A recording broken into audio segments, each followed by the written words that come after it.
aí, como é que vocês estão? Espero que vocês estejam se cuidando, tá? Se não, então se cuidem, porque eu não vejo a hora de voltar a ter as nossas tardes, tá bom? Então, hoje, matemática. Vou fazer uma revisão pra vocês, tá bom? Então, eu pontuei algumas coisas importantes que eu achei e vou resolver alguns exemplos com vocês, tá certo? Então, eu vou bem direto ao assunto mesmo, e vou fazer alguns exemplos com vocês. Ó, primeiro, lembrar dos números inteiros, tá? Vamos lembrar um pouco do que é o conjunto dos números reais, que foi o primeiro assunto que a gente estudou no primeiro bimestre, tá? Então, os números reais é quem? É o conjunto dos números naturais, os inteiros, racionais e irracionais, tudo junto num conjunto só. Então, a gente chama ele de conjunto dos números reais, ok? Então,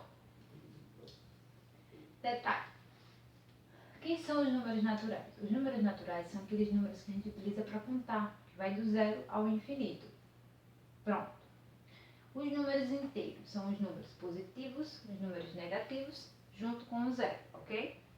Os números racionais. Nos números racionais a gente inclui fração, números decimais, raízes exatas, ok, senhores? E os irracionais são aqueles números que não têm fim, certo? E os números reais são todos esses em um conjunto só. Então, ó, quem vou focar aqui? Eu vou focar os números inteiros, tá? Ó, eu coloquei alguns detalhezinhos para vocês aqui. Números inteiros, sinais iguais, eu somo e conservo o mesmo sinal, ok? Sinais diferentes, eu subtraio e coloco o sinal do maior número, certo? Então, ó, quando eu estiver multiplicando, dividindo, eliminando parênteses, eu uso essa regra daqui. Essa regra aqui, ó. Sinais iguais, mais. Sinais diferentes, menos, tá? Fiquem bastante atentos na hora de multiplicar e dividir quando tiver sinais negativos, para vocês fazerem esse jogo de sinais, porque um sinal errado, você acaba errando a conta toda, tá? Se não prestar atenção. Então, ó, vamos lá. Outro detalhe nas expressões. Se nas expressões eu tenho parênteses, eu resolvo o primeiro que está dentro do parênteses. Depois, o colchetes e terceiro, chaves, ok? E na ordem, se eu tenho multiplicação e divisão, resolvo primeiro elas. Se eu tenho adição e subtração, vem depois que eu resolver a minha multiplicação e a minha divisão, certo? Ó, revisando algumas coisinhas de números inteiros para vocês ficarem mais atentos, tá bom? Então, vamos lá que eu comecei logo com circunferência, tá? Quando eu tenho o ângulo inscrito na circunferência e quando eu tenho a tangente passando e formando um triângulo retângulo, tá? Então, eu vou mostrar a vocês como é que resolve. Eu já vou direto na... Como vocês já viram o assunto com o professor Belarmino, eu já vou direto na resolução, só para vocês lembrarem como é que resolve, tá? Lembrando que o ângulo inscrito na circunferência, que é esse ângulo aqui, ele é 2 vezes o valor desse daqui. Então, ó, ele é 2 vezes igual a esse. Então, ó, eu faço aqui, ó, 2 vezes, abre parênteses, 2x mais 6, fecha parênteses, igual a 6x mais 10. Ok, senhores? Então, vamos lá resolver. 2 vezes 2x, 4x. 2 vezes 6, 12. Igual a 6x mais 10. Vamos organizar a nossa conta, que tem letra para um lado que não tem para o outro. Então, eu teria aqui 4x, se está positivo ele vem negativo, e mais 10, se está positivo ele vem negativo, menos 12. 4 menos 6, menos 2x. Olha a regrinha, tá vendo? Igual 10 menos 12, então menos 12. Logo, x será igual a menos 12 dividido por menos 2. X vai ser igual a 6. Foi difícil? Tá vendo que não é? Por que 6? Porque menos com menos, ó, menos com menos, mais, tá? Professora, é só isso? É assim que se resolve. Não tem aquele bicho de 7 cabeças, tá bom, senhores? Então, ó, aqui resolvido, vamos resolver ali. Naquele ângulo, obviamente, a gente passou, então formou o triângulo ABC.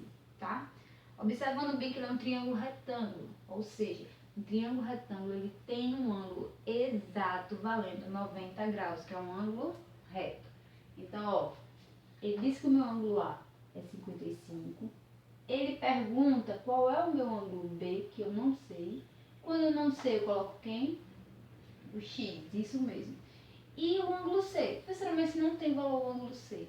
Lembra que eu te disse que é um triângulo retângulo e eu tenho um ângulo reto? Um ângulo reto ele vale quanto? 90 graus.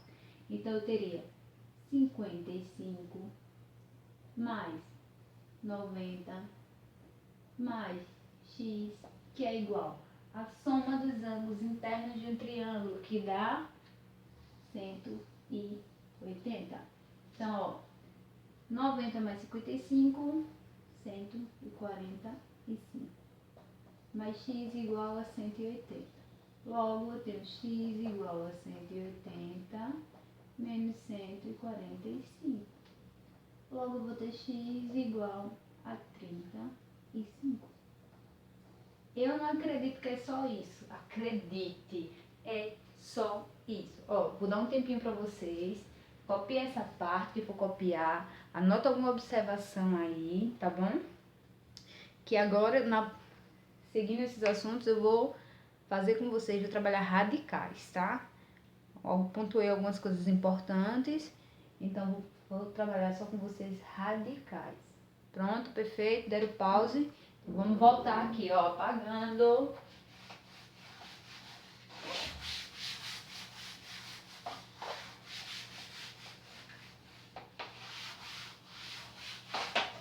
Pronto, voltamos, senhores. Vamos lá. Só radicais agora, tá? Porém, temos algumas coisas importantes para ver. Nos radicais, tem uma área aqui, vamos calcular. Bota aí, tá? Área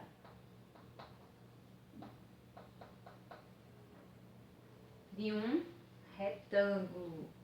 Então, ó, eu tenho que aqui é raiz de 8. E aqui, tô pescando no módulo de vocês, tá? 4 mais 2 raiz de 2, tá? Nosso primeiro exemplo, ok? Então, ó, lembrando, eu quero perímetro, tá? Não vou querer área, vou querer perímetro. Lembra que perímetro é a soma de todos os lados. Então, se aqui é esse valor, aqui em cima também vai ser esse valor. E aqui do lado também vai ser raiz de 8. Então, ó, primeira coisa que eu vou fazer, eu vou pegar a raiz de 8, tá? Vou decompor ela, vou reduzir ela ao máximo que eu puder. Tá? Até porque a raiz de 8 não é a raiz quadrada exata. Então, ó, vou fazer aqui no cantinho, tá? Raiz de 8, eu vou ter o 8 dividido por 2, que dá 4, que por 2 dá 2, que por 2 dá 1. Então, ó, a minha raiz quadrada de 8 eu vou ter 2 ao quadrado vezes 2. Professora, por que você escreveu assim separado? Porque me facilita na hora de cortar, ó. Quem vai sair? Esse 2 aqui. E esse aqui permanece na raiz. Então, eu sei que esse raiz de 8 é igual a 2 raiz de 2, tá? Vou substituir na hora da soma para vocês não se confundirem, tá? Aqui, ó, não esquece de anotar. Então, ó, eu tenho 4 mais 2 raiz de 2 mais 4 mais 2 raiz de 2, ok? Eu vou apagar aqui, senhor, vou utilizar o quadro todo. Depois a gente dá uma ajeitadinha aqui. Tá? Mais, ó, somei esse e esse, agora veio esse. Que é quem? 2 raiz de 2. Mais quem? Mais 2 raiz de 2. Ok? Então, ó, vamos separar. Igual como se tivesse letras, tá? Eu não tenho mais nenhum número solto além desses dois. Então, 4 mais 4, 8. Mas, como é adição e subtração, você não mexe nesse daqui, ó. Não mexe. Só soma ou subtrai quem tiver fora. Então, ó. 2 mais 2, 4. Mais 2, 6. Mais 2, 8. Então, ficaria 8 mais 8 raiz 2. Professora, não acredito. É só isso aqui. Então, eu vou pegar esse aqui, eu vou copiar aqui, para abrir esse espaço aqui pra gente, tá?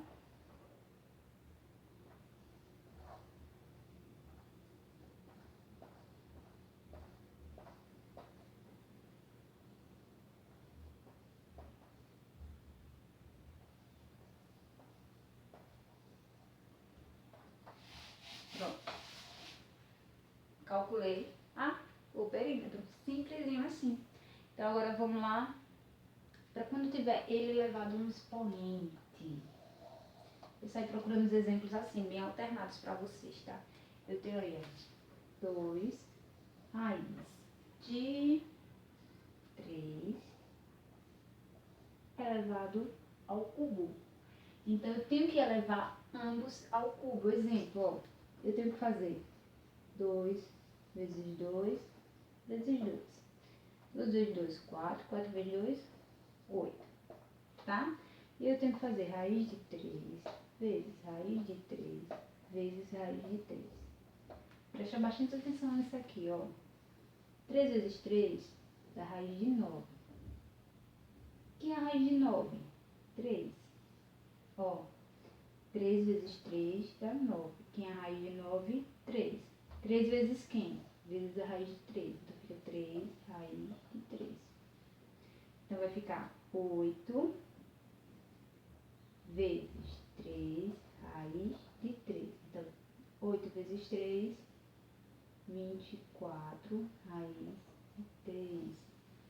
Tá, gente? Observa esses detalhezinhos para vocês não se confundirem. Qualquer coisa, volta, preste atenção de novo, anota qualquer coisinha que eu falei que você achou que é importante, tá? Então, vamos juntos. Ó, primeira parte de radicais, segunda parte, ó, fiz com adição. E a subtração seria a mesma coisa. Aí fiz aqui agora com potenciação, tá? E agora eu vou fazer um exemplo pra gente racionalizar quando tiver necessidade. Então, ó, eu tenho aí 2 sobre 3 raiz de 2. Então, o que é que acontece aqui? Eu preciso tirar essa raiz do meu denominador. Ou seja, eu preciso tirar essa raiz do número que está embaixo da fração, tá? Isso mesmo, o número que está embaixo. Então, como é que eu faço isso? Eu vou repetir só a minha raiz, tanto em cima como embaixo, ó. Vezes raiz de 2, vezes raiz de 2. Então, 2 vezes raiz de 2. E aqui eu teria 3 vezes a raiz de 4. Lembra que eu fiz aqui? Ó, quem é a raiz de 4? 2. Então, eu teria 3 vezes 2. E repetindo o que está em cima, tá? Então, eu teria final 2 raiz de 2 sobre 6. E aí? Foi complicado? Não foi. A professora ficou com alguma coisa para vocês perceberem. Então, volta, preste atenção novamente, tá? Então, assim, qualquer coisa vocês perguntam. Eu tô no grupo de vocês já. Faz uma perguntinha aí no privado, que assim que eu ver eu respondo. Às vezes eu demoro um pouquinho por causa da Joana, tá? Mas assim que eu vejo, eu saio respondendo todo mundo, certo, senhores? Então, vamos lá. Isso aqui é assunto que vai cair no simulado, tá? Então, fiz questão de revisar os assuntos do simulado, pontos importantes para o simulado, tá certo? Vamos lá, números inteiros, deixa eu ver, faltou um. Eu tenho aqui, vou pegar aqui, é assim, aproveitando espaço no quadro. Vamos lá, mais um exemplo. Eu tenho a raiz cúbica de 4 elevado a 6, isso. Raiz cúbica de 4 elevado a 6. Então, como vai acontecer algumas situações que isso aqui vai vir escrito na forma de fração, no expoente. Professor, como é que eu vou saber? É muito simples, ó, preste atenção nesse detalhe. O número que está dentro é o numerador da fração. E o número que está fora é o denominador. Sério que é só isso? Sério, ó. Vou repetir o 4. Quem vai ser o meu numerador? O número de cima. O 6. E quem vai ser o meu denominador? 3. A mesma coisa se for o contrário. O número que tiver em cima fica dentro da raiz e o número que tiver embaixo fica fora da raiz. Então, assim, preste atenção nesses detalhes. Pega o módulo, refaz algumas questões. Qualquer coisa me pergunta, tá bom? Gente, por favor, estudem. Eu sei que vocês arrasam. Se cuidem, tá? E até a próxima aula. Beijos.